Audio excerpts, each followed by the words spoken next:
Olá pessoal, bem-vindos de volta ao nosso canal. Hoje, vamos mergulhar numa das histórias mais fundamentais da fé, a aliança de Deus com Abrão, que mais tarde se tornaria Abraão. É uma jornada de fé, dúvida e promessas inacreditáveis que moldaram o futuro de nações inteiras. Tudo começa com uma visão. Deus aparece a Abrão e diz: "Não tenha medo, eu te protegerei e te darei uma grande recompensa." Mas qual era a angústia de Abrão? Ele responde: "Senhor, de que vale a recompensa, se eu não tenho filhos? Um empregado meu herdará tudo." Abrão, já idoso, via a impossibilidade humana. A lógica dizia que seu tempo de ser pai já tinha passado. É aí que Deus faz uma das promessas mais poéticas da Bíblia. Ele leva Abrão para fora, sob o céu noturno, e diz: "Olhe para o céu e conte as estrelas, se puder. Assim será o número dos seus descendentes." Imagine a cena. Um homem velho, sem filhos, olhando para um universo infinito de estrelas, e sendo convidado a acreditar no impossível. E o texto diz algo poderoso.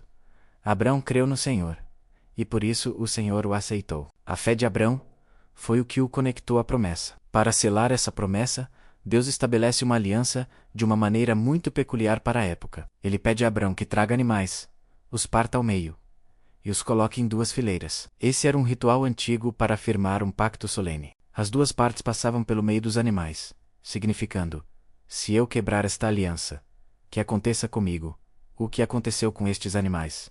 Mas algo extraordinário acontece. Ao anoitecer, um sono profundo cai sobre Abrão, e ele sente um pavor imenso. Então, um braseiro com fumaça e uma tocha de fogo, símbolos da presença divina, passam sozinhos pelo meio dos animais. Que isso significa? Deus estava assumindo toda a responsabilidade pela aliança. Ele estava dizendo a Abrão: "Esta promessa não depende da sua perfeição, mas da minha fidelidade. Eu vou cumprir." Nessa aliança, Deus também promete a terra de Canaã aos descendentes de Abrão. Ele detalha o futuro, incluindo um período de escravidão no Egito, mas com a certeza da libertação e da volta para a terra prometida. É uma promessa completa, que abrange gerações. Os anos passam. Abrão agora tem 99 anos. A promessa ainda não se cumpriu. A fé dele certamente foi testada, e Deus aparece novamente, para reforçar e expandir a aliança. Ele diz: "Eu sou o Deus Todo-Poderoso. Viva em comunhão comigo e seja obediente." E aqui a promessa ganha novos contornos. Deus muda o nome de Abrão para Abraão, que significa pai de muitas nações, e o nome de sua esposa Sarai para Sara, que significa princesa. Os nomes refletiam a nova identidade e o destino que Deus estava lhes dando, antes mesmo de se tornar realidade. Como sinal físico dessa aliança, Deus institui a circuncisão. Seria uma marca permanente no corpo, um lembrete constante da relação especial entre Deus e o povo de Abraão, passada de geração em geração. Era um compromisso visível com o Deus invisível. Ao ouvir que Sara, com 90 anos, teria um filho, a reação de Abraão foi muito humana. Ele riu, não por zombaria, mas por incredulidade. Um homem de 100 anos pode ser pai? E Sara, com 90, pode dar à luz? Era algo fora de toda lógica. Ele até sugere que a bênção passe para seu outro filho, Ismael, que ele já tinha com Agar. Mas Deus é específico. "Não, a minha aliança será com Isaque, o filho que Sara lhe dará no ano que vem." Pouco tempo depois, 3 visitantes misteriosos aparecem na tenda de Abraão. Ele os acolhe com incrível hospitalidade, oferecendo água, descanso e uma refeição farta. Durante a conversa, um dos visitantes, que entendemos ser o próprio Senhor, repete a promessa: "No ano que vem." Por esta época, Sara, sua mulher, terá um filho. Sara, que estava escondida na tenda, ouve e também ri por dentro, pensando: "Como isso é possível, agora que estou tão velha?" E a resposta de Deus a essa dúvida silenciosa é uma das frases mais marcantes das Escrituras.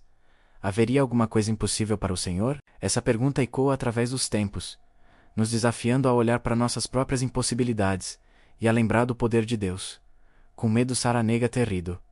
Mas o Senhor sabe, e exatamente como Deus prometeu, no tempo determinado, Sara concebeu e deu à luz um filho. Abraão, com 100 anos, o chamou de Isaque, que significa "ele ri." O riso da incredulidade se transformou no riso da alegria. Sara declara: "Deus me deu motivo para rir, e todos que ouvirem essa história vão rir comigo. A promessa impossível se tornou uma realidade palpável. A história continua com momentos difíceis, como a despedida de Agar e Ismael. Foi uma situação dolorosa para Abraão, mas Deus prometeu cuidar também de Ismael e fazer dele uma grande nação, mostrando que seu cuidado se estende a todos. E vemos isso acontecer quando Agar e o menino estão no deserto, e Deus abre os olhos dela para um poço de água, salvando suas vidas. A jornada de Abraão é uma prova de que a fé não é a ausência de dúvida, mas a decisão de confiar em Deus, apesar dela. Ele tropeçou, questionou, mas no final, escolheu crer na promessa daquele que é fiel para cumprir. A história dele nos ensina que as promessas de Deus podem parecer demoradas ou até impossíveis, mas ele sempre age no tempo certo e de maneiras que superam nossa compreensão. O que podemos aprender com Abraão hoje? Talvez você esteja esperando por uma promessa em sua vida, algo que parece impossível. Lembre-se da pergunta: haveria alguma coisa impossível para o Senhor? A história de Abraão nos convida a depositar nossa fé nele, sabendo que ele é o Deus que transforma o riso da dúvida no riso da alegria. Obrigado por assistir. Se essa mensagem tocou você, deixe seu like, compartilhe com alguém e se inscreva no canal para mais histórias como essa. Até a próxima.